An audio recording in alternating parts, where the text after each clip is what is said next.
From the Beaver County Auto Studios, it is another live Pens chat here on Pittsburgh Sports Live. How are you? I'm Dan Kingerski, as you notice. The Beaver County Auto Studios brought to you, of course. They'll make a Let me try to start all of that again. They'll make a Beaver believer out of you. So last night, the Penguins lost their second straight. I know they gained a point, so technically they're winless in their last two. But it's a loss is a loss is a loss. Did you get the win? No, then you lost. This is part of the rant I'm going to do someday, or kind of do a lot on the NHL point system, that the Penguins lost, but they get that loser point, which kind of just allows every team, even when they're losing in overtime or the shootout, to keep pace with the team who beat them. And thus, at the end of the season, you've got some mediocre teams with 90 points and some real playoff contenders at 95 points. And that's always been irritating to me. But we'll save that for another day. Coming up on today's show, here's what we're going to talk about. We'll talk about Evgeni Malkin, Dominik Simon. Happy birthday, Matt Cullen. If you haven't checked it out, hop on to PittsburghHockeyNow.com.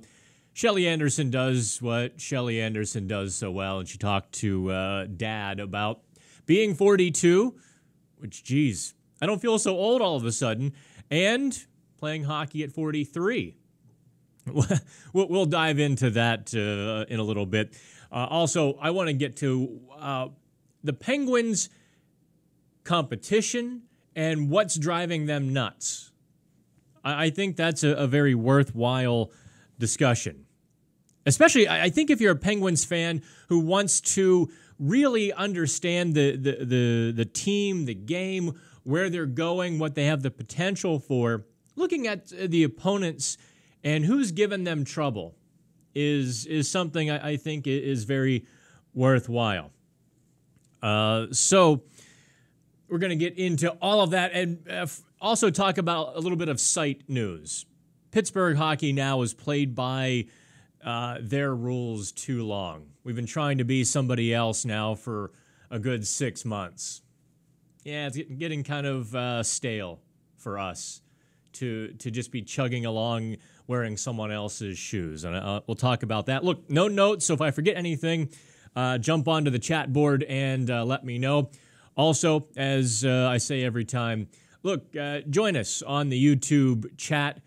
This is as much about you as it is about what I think. Want to know what your questions, comments, what you're seeing last night. So let's dive into Dominik Simon straight off the top, shall we?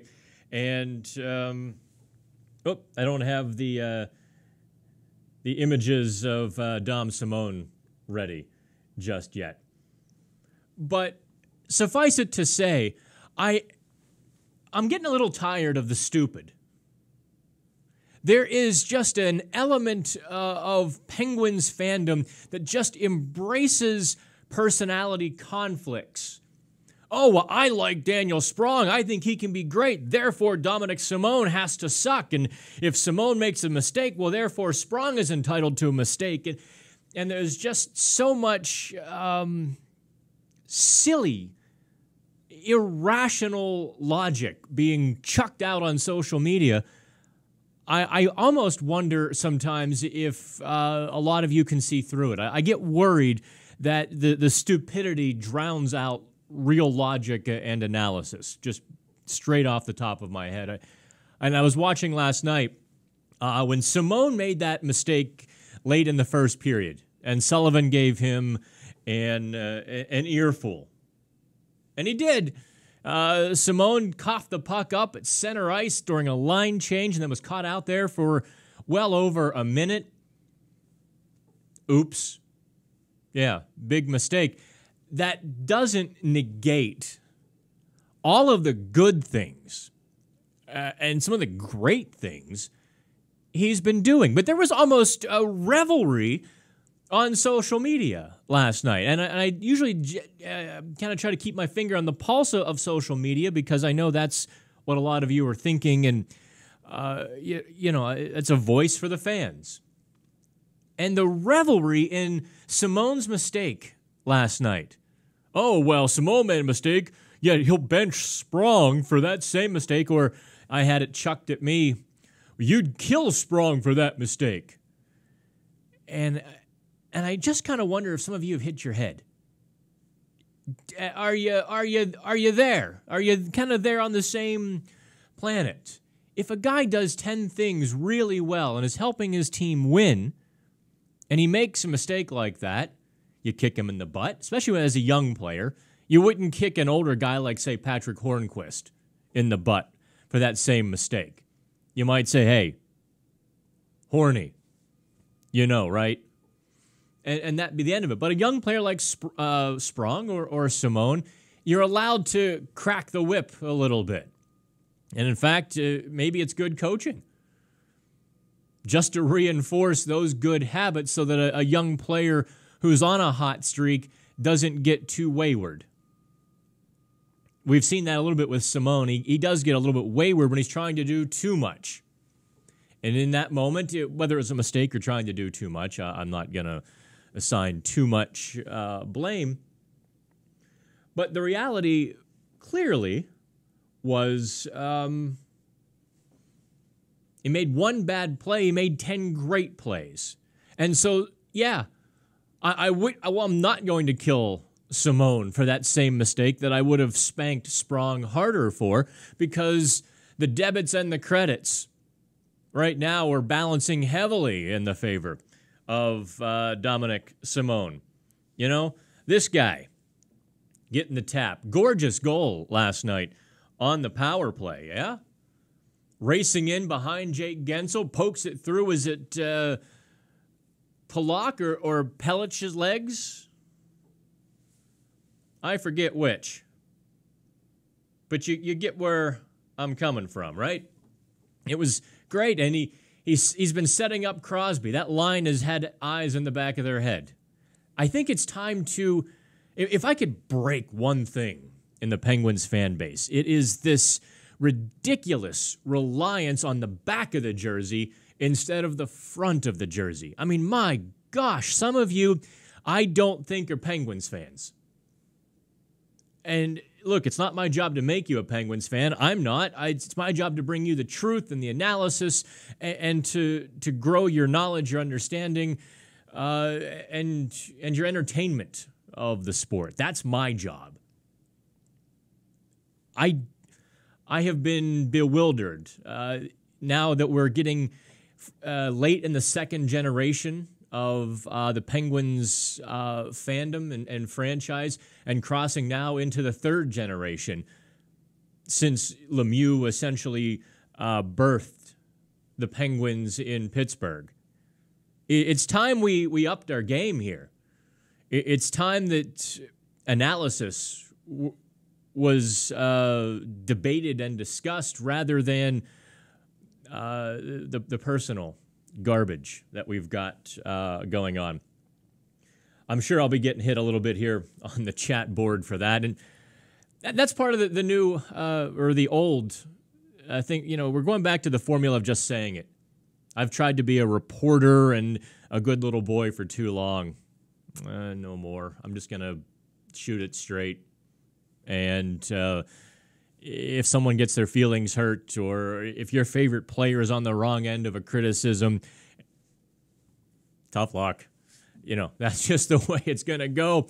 We're going to deliver it as it is, not as I know people want to see it. Boy, it's kind of, I know it's a Friday, but really hoping everyone jumps on Twitter. And in fact, I have to pull up Twitter here to make sure no one is chatting with us that way. You can always catch me at the Dan Kingerski or the Pittsburgh Sports Live account. There you go, at PGH Sports Live.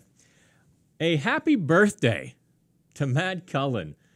What an amazing story he has been. Now, I downgraded him, I should say, in the last two games. I gave him some bad grades against the Islanders. And this is going to kind of go part and parcel to two discussions at once.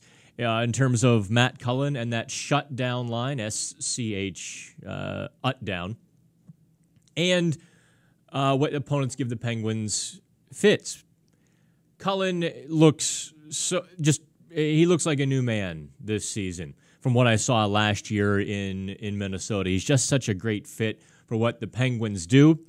After the Penguins had their I don't want to call it a bad game Tuesday night because they so outplayed the Islanders, but when they let some bad things into their game, it was Matt Cullen calling them out, and I think that's so vital for the team, is to have that guy who was able to do it inside the locker room and not have to have the coaches trying to impart that message. Shelly Anderson looked ahead, realized the Penguins were off today, and had this story in the queue for a couple days. She talked to Matt Cullen on Wednesday about playing at 42 years old. There's the story. Let me get rid of the little Pittsburgh Sports Live. And it's a free story for all. If you haven't read it, please do go check it out. And she couldn't resist needling him a little bit about playing at 43 years old. She got probably what the reaction you might expect, but still, she got Matt to let his guard down, and that's what Shelly is so good at. She's sidebar. Shelly is the most criminally underrated writer and media person in this town, both in terms of personality and ability. Criminally underrated. That when you talk about the best writers of the last generation in this city, if her name is not in that short list for you, you weren't paying attention.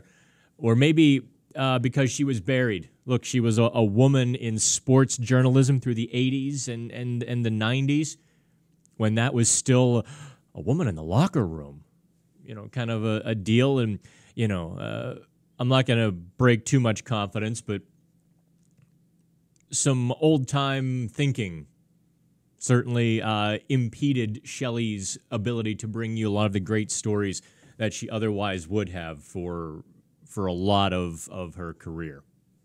I'll say that confidently. And I look, we're still dealing with women being run out of town in our current media, aren't we? And we're happy to have Shelly.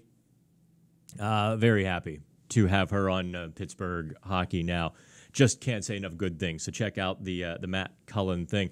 But now to the whole shutdown line. The Barzal and oh boy, I'm gonna butcher his name. Beauvillier.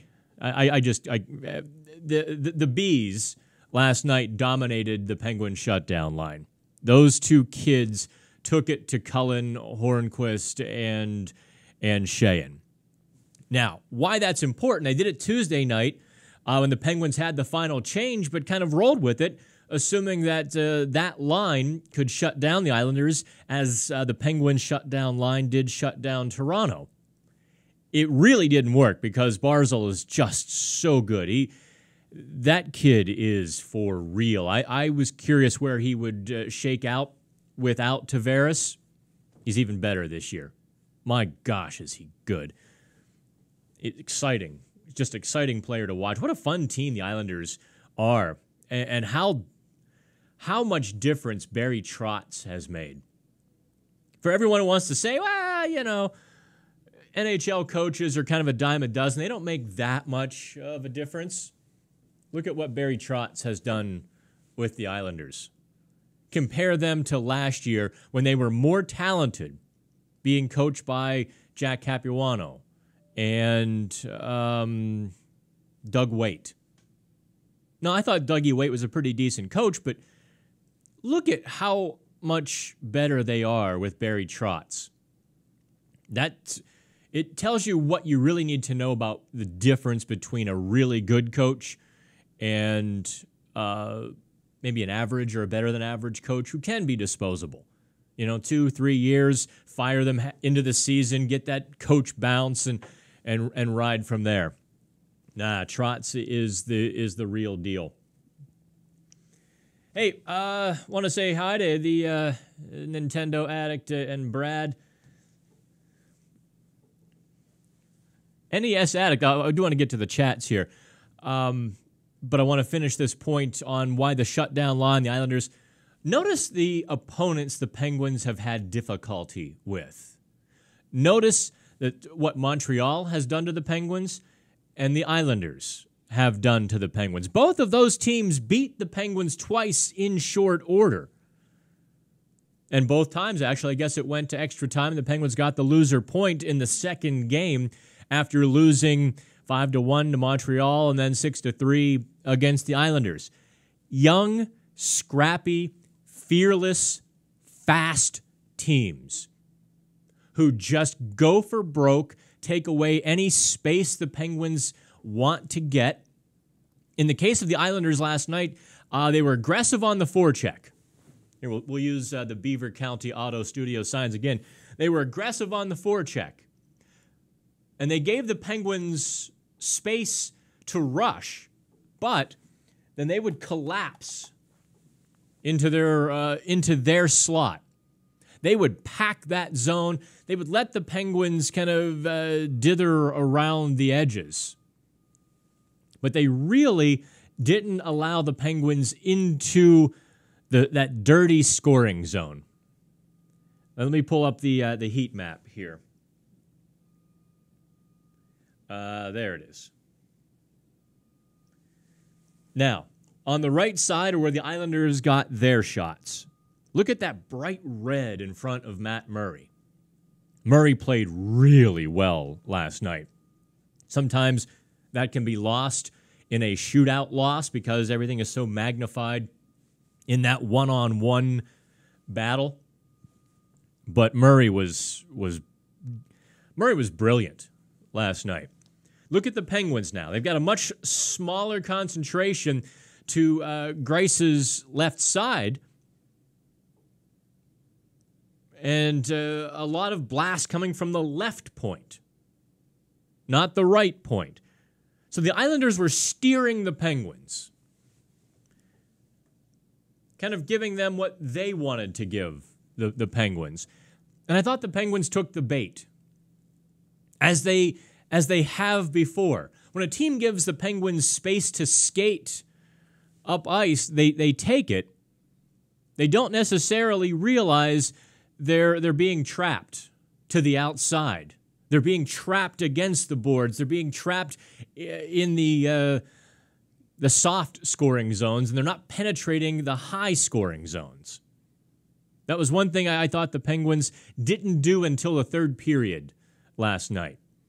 When you're getting pushed to the wall, I guess you have a couple choices. You can try to pull the other team into a cycle game where you start, trying to pull them to the boards and win those puck battles and win that race back to the front of the net.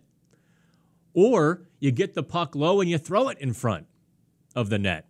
That was going to be the game-winning goal for the Islanders off Anders Lee's skate because they threw the puck to the front of the net until Evgeni Malkin's power play goal. But the Penguins are going to have to deal with these scrappy, go-for-broke, fast little underdogs. They've had trouble now for a few years. New Jersey, Carolina, now Montreal, and the Islanders. That is a little bit of a concern to me. Looking ahead and extrapolating the Penguins' chances for the ultimate goal, which that analysis starts now. It doesn't pick up in March. It's a building process. Looking ahead, I think that is a concern for the Penguins. Because one of these teams, or a couple of these teams, are going to get into the playoffs. Be it the Islanders, Carolina. I don't think Montreal gets there, but stranger things have happened. You get on a hot streak, you run into the playoffs, and all of a sudden, you've got a couple of these little rocky stories, which give the Penguins fits. They're going to have to dial that in and figure out a way to deal with it when another team can skate with them and packs the zone. Let me jump back onto the chat board here because I wanted to get that point in before we jump there. The addict agrees. We're all big boys here. I hope so. Brad, of course, is on board with Cullen. Never thought he'd be playing a third center line. Brad, I do wonder if the 4 games, actually 4, 5, 6 games now that Matt Cullen has been the de facto third line center, playing a lot of minutes for the Penguins. What did he play last night? I think he was over 15 minutes again. Let me check the individual here on Natural Stat Trick. By the way, great website, Natural Stat Trick. All right, Matt Cullen had almost 10 minutes at even strength. And where is he here? He only played 10 minutes, 31 seconds last night. Derek Grant and that line with Sprong had a bit of jump in the third period, didn't they? I graded, I don't know if you joined PHN Extra. We had a good chunk of new subscribers today. We've lowered the price for the next 48 hours on PHN Extra to just $21.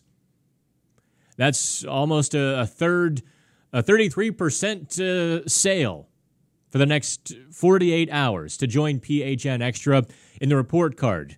I graded that Grant, Sprong, and Rust line pretty well. I also, on the curve, gave Daniel Sprong a bit of a good grade, too. I thought Sprong earned a bit more ice time in the third period. I like the fed up Daniel Sprong. I really, if he's going to get there, I like that aggression. He built up some hate sitting on the bench, and I like seeing it come out. Last night he attempted 4 shots, missed 2. Wait, I'm sorry. 2 were blocked, missed 1, and 1 got on net. Just a bit of deeper analysis on that. Sprong is still trying to shoot from too far away. He's kind of in his AHL thinking now when he could go to the top of the zone, the high circles, the high slot, and rip one past a goalie. Well, obviously, first of all, when a team is packing the slot, that's not going to work so well. But also, NHL goalies just gobble that up. Now, we'll let this course run for a little while, for another couple or a few weeks. If he stays on this path, I think he'll get to where he is supposed to get to. He'll start to figure out how to get that puck through traffic. He'll start to figure out the better angles, the better spots on the ice to be both for the puck and for a shot. It's not high in the zone, skating laterally to the net like he's been doing. He's been skating a lot laterally to the net. That's not going to cut it. But it's an improvement from where he was kind of standing there behind a defenseman hoping to get the puck or just swinging away. I enjoyed watching Barzal on the T-Birds when they won the Western Hockey League championship. Jeez, Nick, that's a deep pull. Let's see here. Brian. Pens went from a team with younger wingers on the lower lines and a couple sprinkled in the top 2 on the lower lines. Brian, I'll buy some punctuation. I love that you're here, man. I'm reading this here as fast as.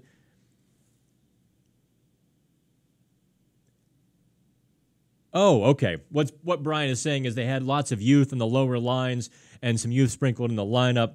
Now they've got veterans on the lower lines and no youth in the top 3. Oh, I don't know. Brian, Dominik Simon is only 24. This is his second NHL season. I think that qualifies as youth. Yeah. I also think that Brian Rust, well, I guess he's no longer youth, is he? Rust was drafted in 2010. So he's into his maturity at this point. What is he, 26 or is he 27 now? Is Brian Rust. Look, this is what the Penguins are.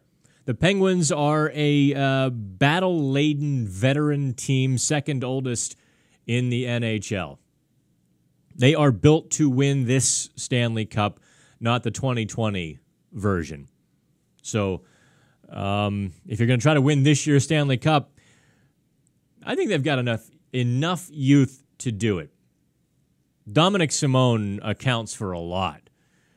If he continues about this path, let me see if I can.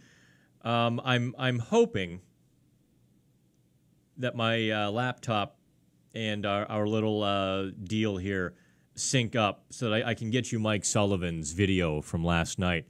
For whatever reason, it's still not transferring. If you watch the post-game show, obviously, I'm gonna give you one of Mike Sullivan's tells. When Mike Sullivan doesn't want to give you a full answer, or there's more to say that he's not going to say, when he's searching for that positive track to put the train on, he will look down and be shaking his head no, even as he gives you all of the positives. And I found that funny last night, answering a question about Dominik Simon, because he's praising Simon as he's trying to find the right positive track. I don't think he wants to give Simon a big head. I think that's very important to Sullivan, because as we've seen this year, it's a short leash for the young guys, and especially guys who have made the mistakes that Simon has made and the dumpster full of mistakes or inadequacy that Sprong has shown at times. So he's keeping those guys on a short leash. But I found it funny that he's searching. He's almost physically searching for the right track to put, to praise Dominik Simon. And if I ever play poker with Mike Sullivan, I'm just going to ask him about his cards. Is that king pretty good? He said, well, yeah, the king. Then I know to go heavy on the bet, right? I also want to talk a bit about Evgeni Malkin, because see, now Malkin's picture hasn't transferred over, so I guess I'll show you ESPN and their pretty little picture of Evgeni Malkin. Here's a guy. In 11 games, he's got 20 points. This is his 12th year. Guys at 32 are not supposed to start off like this with such dominance. Like you can have a hot streak. But Malkin is doing it in a much different way. He's scoring points in a Lemieux-esque sort of way. Even on nights when Malkin is not playing his best, he's on the score sheet. Put this down now. Mark it down. If Malkin stays healthy, Hart Trophy finalist. I can't predict what McDavid and the rush to anoint the next one. McDavid will get some votes he doesn't deserve. In the end of the day, perhaps hockey voters will reward Malkin for one more great run. We'll see. Probably comes down to the Art Ross race. If Malkin can score over 100 points and be within a couple of McDavid, McDavid probably still wins. But if Malkin can win the Art Ross race, which is a legit possibility, if Malkin can pop 120 points, which I don't think a Penguin has scored 120 since Crosby in his second year, right? Do I have my facts straight off the top of my head? If Malkin can do that, if he and Kessel can continue this little love affair they've got with the stat sheet, yeah, even I will hop on board with the Malkin-Kessel duo. If they continue playing like this, I'll hop on board. How's that? Sometimes I think it's bad for the team, but they're making a believer out of me. I'm nothing if not open to change as the situation proves me wrong. And this situation, 11 games into the season, is proving me wrong. There, I said it. On this date, November 2nd, in the Beaver County Auto Studios, Bud Moonshine said he was possibly, maybe, kind of, potentially wrong. Let's see here. Oh, Nick corrects me. Gino is still 31. I gotcha. Or no, Crosby's 31. See, look, I'm reading an argument here on the YouTube chat board. If you could share this chat on social media, we can only publicize it so much.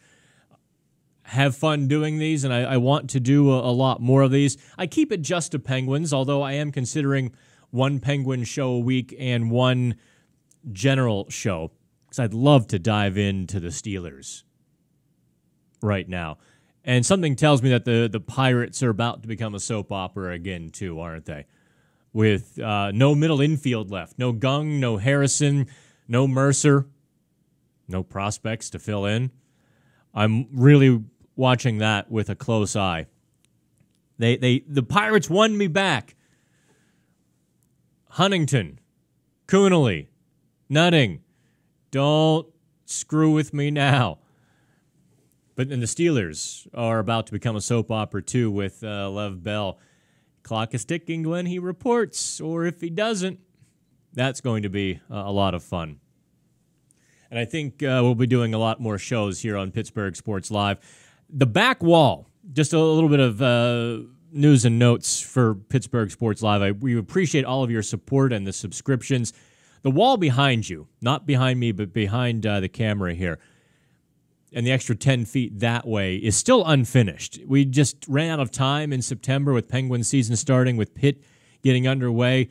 Alan and I just have run out of time to finish that. We're going to really try to get that done in the next couple of weeks, introduce some new talent to you, and we're going to be doing some gambling shows and that leads me into my next point. We want to talk about how gambling is going to change the face of the NHL. There is no other way this can go unless the NHL wants to risk horrible sport-rattling scandal. So anyway, we're going to finish that wall, have some cool reports, some new talent coming on board. I won't announce them just yet. We'll build the suspense, and we'll make the big reveal later on. Gambling is coming to the Rivers Casino on December 1st. Cheap plug, not paying me. Rivers, if you'd like to pay me, feel free. Chris Letang was a game-time decision on Tuesday. Now, when did the Penguins know he wasn't going to play?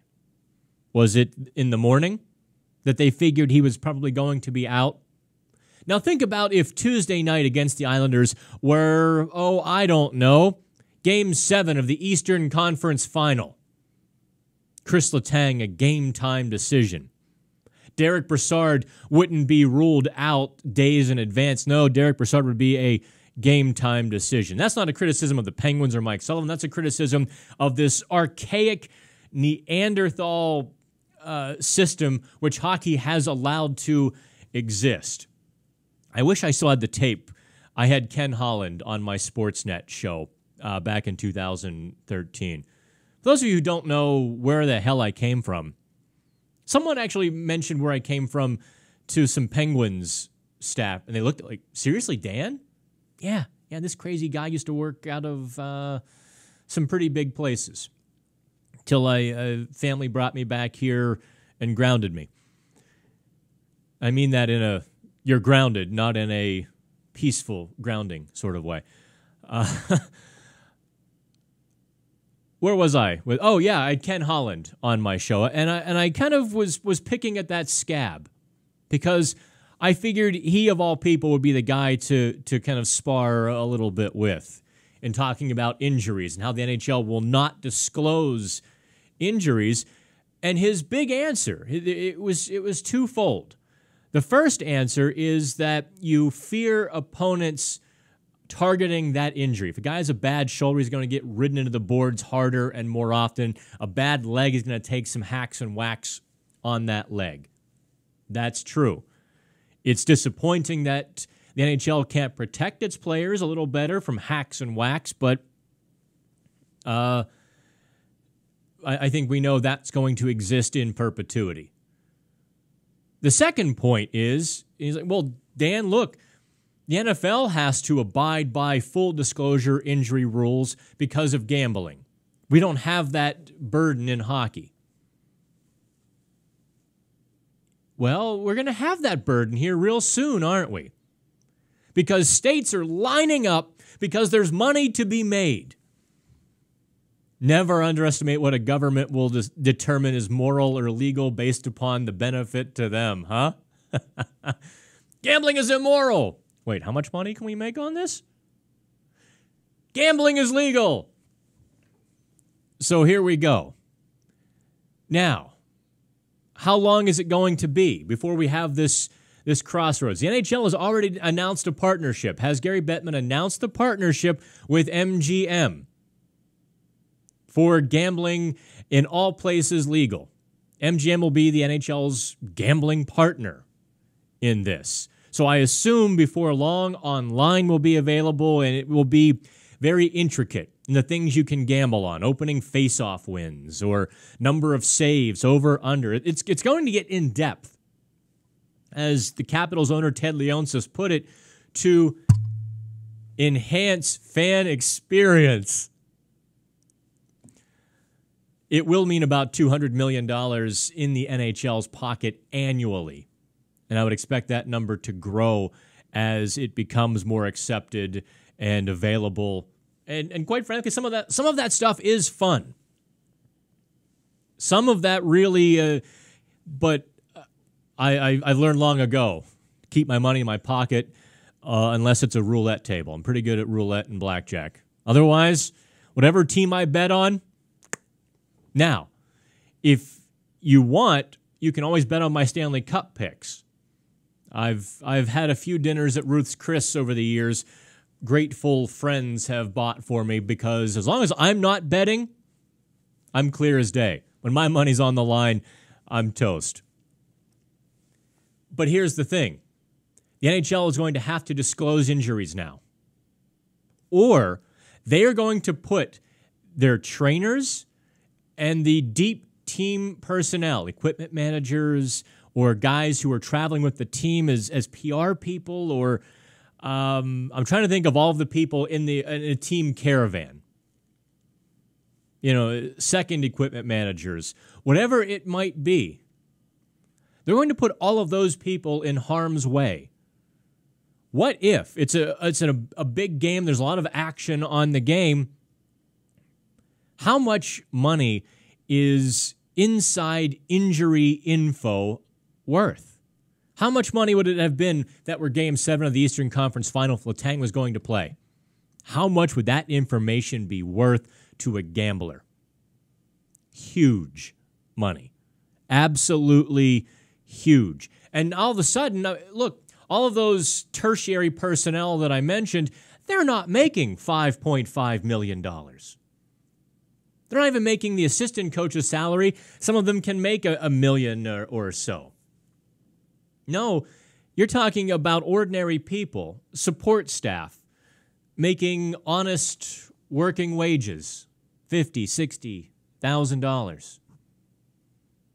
How long is it before somebody cracks and just gives a nod, a wink to somebody waving a wad of cash?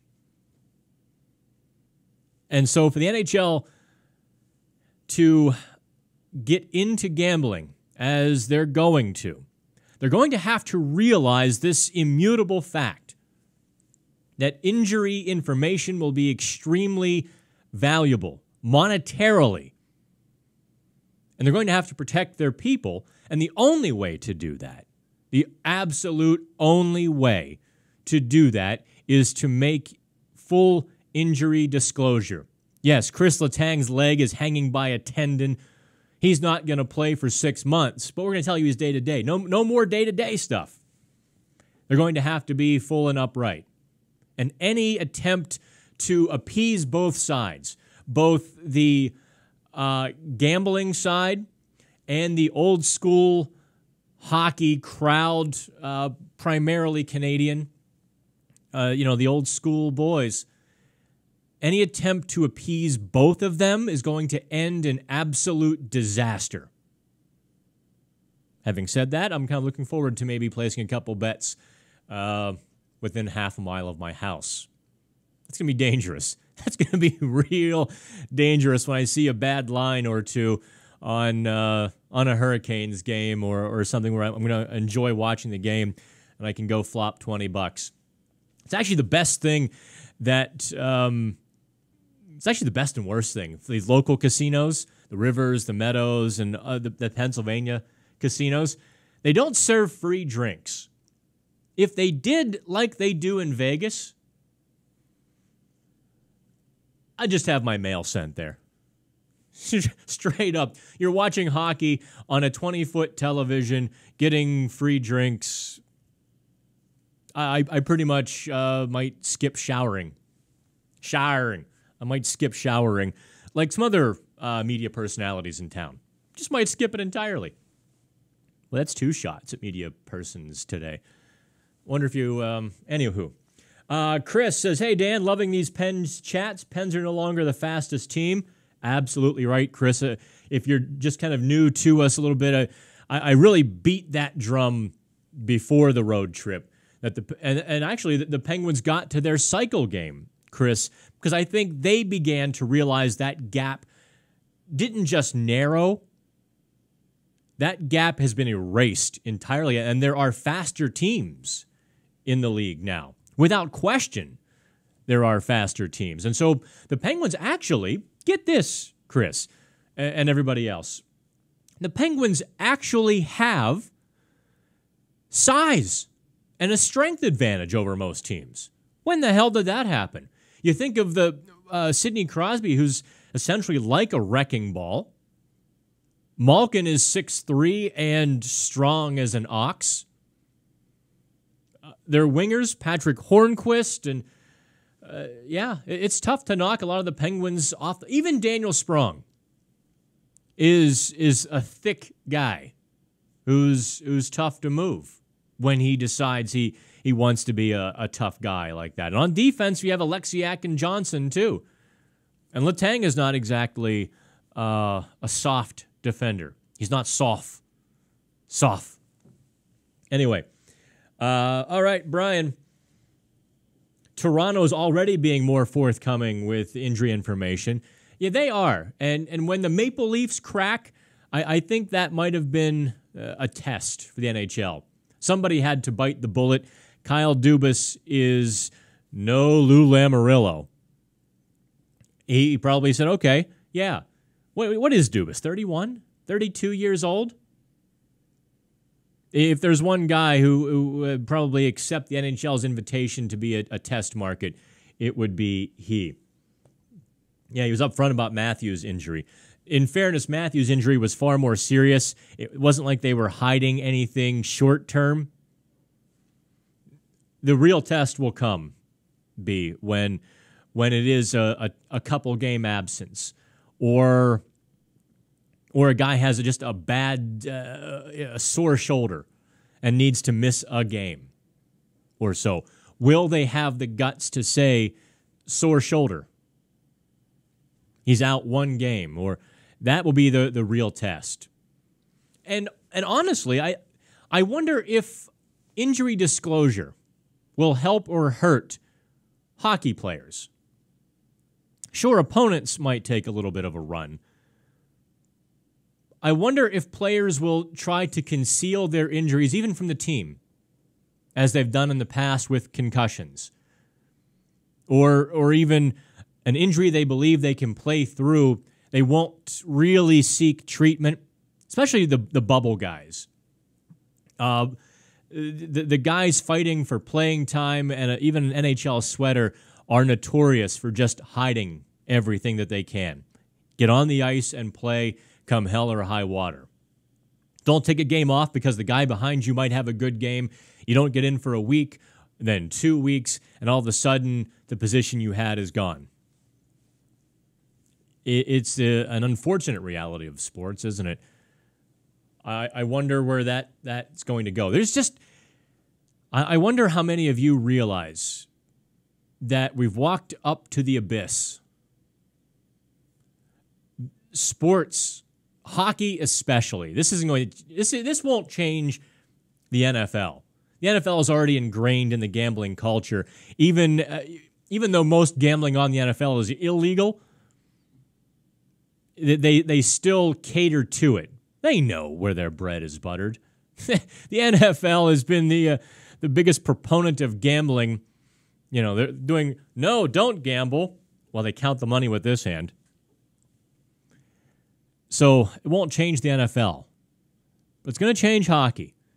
And it's damn sure going to change basketball, too, where point-shaving scandals have, including coming out of Swissvale, rocking the nation a couple times. Wasn't Henry Hill's Pittsburgh guy out of Swissvale? I've been told that. Like when in Goodfellas, when they mentioned his Pittsburgh guy, he was over in Swissvale. I've been told his name, and it escapes me at the moment. Not that I would say it. Local hockey writer found in the river Saturday morning. All right, what else we got here? Oh, Nick says Bettman stated the NHL won't change the injury report policy. Bettman is a fool. I can say nothing else. I'm at a loss, Nick. You've left me speechless. That Gary Bettman, who is a lawyer, who is actually, I think, an extremely crafty, that's a positive spin, a crafty lawyer. Just watch how he deals with certain public statements about concussions. He's always on just this side of factual. So if he said that, and I missed him saying that, I apologize that I didn't know that, then they are putting their lower-level people in harm's way. And it's going to take somebody to crack before the NHL wises up. Just mind-boggling to me. And second of all, how can you possibly bet on a game? Let's say Sidney Crosby. How about the 2017 Eastern Conference Finals or actually the second round? Takes a stick to the head from Matt Niskanen. Intentional, unintentional, doesn't matter at this point. Crosby has a concussion. Do you change your bet on the series? There's so many, and the Penguins never actually said concussion. It was concussion-like symptoms. So, there again, NHL treats its players like cattle. They really do. And because everyone agrees to it, somehow that's acceptable. The one nice thing about the NFL, they've gone too far in some of the new rules of the National Football League, but they're doing so that guys aren't mush-brained when they're 40. All right, so, 40, holy cow, 48 minutes already. Have we taken that much time on gambling? So let me wrap up here. I want to get into Pittsburgh hockey now and Pittsburgh Sports Live. I mentioned we're going to be expanding Pittsburgh Sports Live. It's just a matter of finding the time. We appreciate our friends at Beaver County Auto for giving us the resources to do so, and we appreciate your support because we need to get to 1,000 subscribers before we can take the third phase. The second phase is coming, courtesy of sponsors and investment we're making based on the growth of Pittsburgh Sports Now and Pittsburgh Hockey Now. We're funneling some of those resources into growing this because we think it's the future of sports media, really. These shows are kind of throwaway to get us to the next phase and really doing a lot of the videos that are profitable and market palatable. These are just for fun. Pittsburgh Hockey Now has been quiet. We've been a good little boy. We've been trying to be a newspaper now for the past 6-7 months.